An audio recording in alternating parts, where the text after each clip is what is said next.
Daragdagan pa umano ng Amerika ang puwersa nito sa Iraq. Tinatayang mahigit 500 US troops ang ipapadala sa naturang bansa para labanan ng Islamic State. At isang missionary organization naman sa South Korea tinutulungan ng mga kababaihan at kabataan mula North Korea na tumakas patungong China. Ang balita mula sa labas ng bansa ihahatid ni Pauline Requesto. Magpapadala ang Amerika ng karagdagang 560 sundalo sa Iraq para labanan ng Islamic State matapos makuha ng teroristang grupo ang isang mahalagang airbase ng Iraqi forces. Inanunsyo ito ni US Defense Secretary Ash Carter nang bumisita ang kalihim sa Baghdad kamakailan.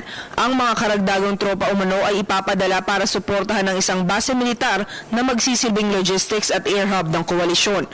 Kasalukuyang nasa Iraq ang nasa mahigit 4,600 US military personnel na bahagi ng koalisyon ng mga bansang lumalaban sa Islamic State. Inihayag naman ni Carter na determinado ang Iraqi Prime Minister sa opensiba para makuha mula sa Islamic State ang Mosul na pangalawang pinakamalaking lungsod sa Iraq. Isang Christian missionary sa Seoul ang aktibong tumutulong sa ilang libong mamamayan ng North Korea na nagsitakas patungong China. Si Pastor Chun Ki-won ang abalang nag-aasikaso sa mga ina at kabataan na makapunta ng South Korea kung saan sila pinagkakalooban ng bagong kaunlungan at pagkamamamayan. Tinutulungan din ng grupo ang mga kabataang gustong makapag-aral. Batay sa isang pag-aaral, halos 80% ng mga tumatakas ng North Korea patungong China ay pawang kababaihan. Nabibiktima umano ang mga ito ng human trafficking at nasasadlak sa pag-aasawa, pagiging katulong at prostitusyon dahil na rin sa kawalan ng mga karapatan ng pagiging migrante sa China.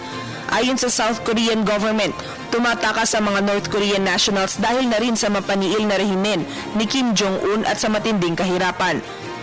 Sa tulong ng missionary organization, nabibigyan ng bagong buhay at pag-asa ang mga migrante, lalo na't may ilan sa mga ito ang dumanas ng matinding mental at emotional abuse habang nasa China. Para sa PTV News, Pauline Requesto.